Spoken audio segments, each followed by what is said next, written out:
Bonsoir à tous, il est 20 heures au sommaire de l'actualité d'aujourd'hui. Cela fait maintenant un peu plus d'un an qu'un groupe de jeunes Tarneusiens nommé les City Agents alimente le site destiné à la jeunesse de leur ville.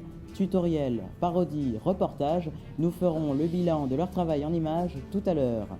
Dans la suite de l'actualité, notre journaliste, Carla Soré, est allée à la rencontre du seul collégien, membre des City Agents. Il s'appelle Pierre Valette, il est en classe de 3e. Nous le retrouverons dans le reportage confectionné par notre journaliste. Les City Agents, un groupe hyper connecté, après avoir ouvert leur propre site, ils créent une page Instagram et YouTube. Pourquoi sont-ils aussi connectés? Jordan Emery nous répondra dans quelques instants. Cela fait plus d'un an que les City Agents ont commencé leur aventure. Tutoriels, parodies, reportages, les vidéos se sont enchaînées. Notre équipe a fait le résumé en images. Tout de suite, le reportage de Alicia Graszkowski et Maëva Pika.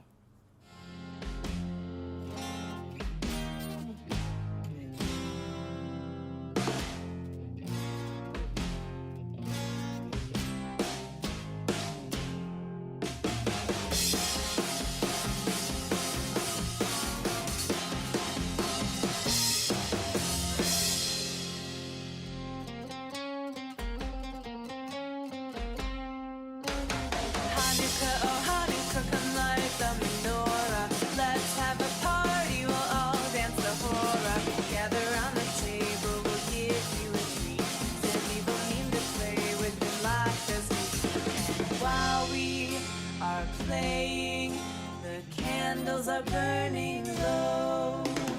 One for each night they shed a sweet light to remind us of days long ago. Hanukkah, oh Hanukkah, come light the menorah. Let's have a party, we'll all dance the hora. Gather around the table, we'll give you a treat. The people need to play with and lots of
Alors Jordan, pourquoi les City Agents sont-ils aussi connectés? Les City Agents sont connectés pour présenter le travail qu'ils font, les reportages, les articles, les montages et les vidéos. Sur quelle plateforme pouvons-nous les retrouver? On peut les retrouver sur les plateformes Instagram et YouTube. Et que mettent-ils ces plateformes? Ils mettent des photos du groupe et la présentation des articles. Bah écoutez Jordan, on vous remercie d'être venu nous expliquer pourquoi les City Agents sont-ils aussi connectés. Fanny Aguilera vous a réalisé un tutoriel dans la continuité de la sortie des Animaux Fantastiques. Elle va vous montrer comment fabriquer une baguette magique. Coucou, vous connaissez cette célèbre baguette que tout le monde a vue dans Harry Potter et que l'on veut tous? Eh bien moi, j'ai la solution. Aujourd'hui, pour fêter sa sortie des Animaux Fantastiques, le spin-off d'Harry Potter, on va la créer.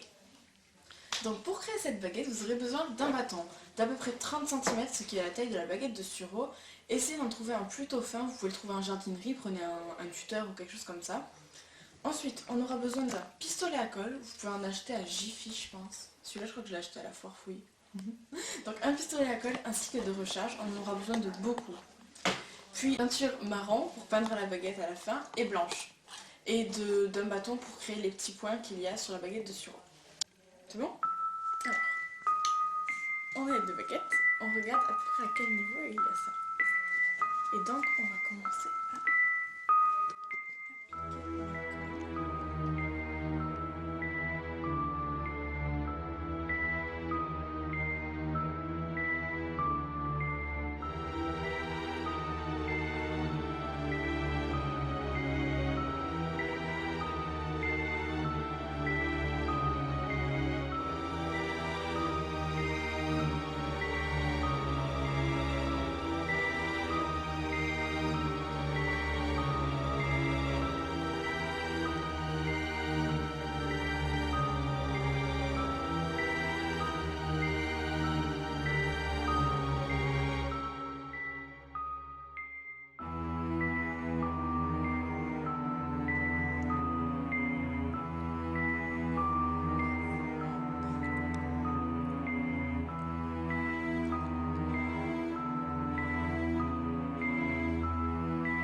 Oh pardon, excusez-moi.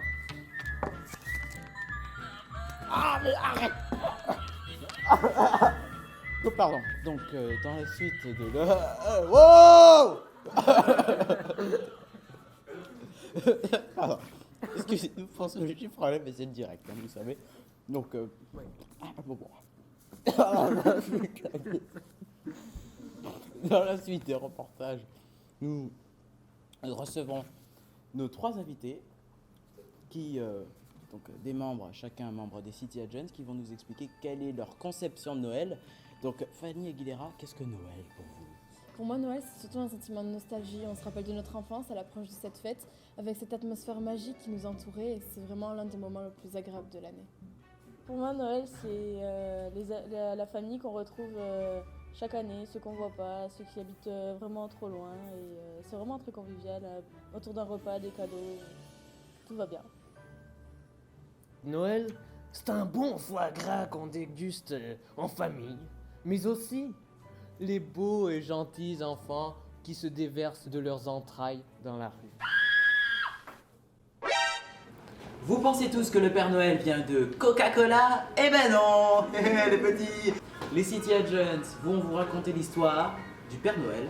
Tout de suite, le reportage des City Agents.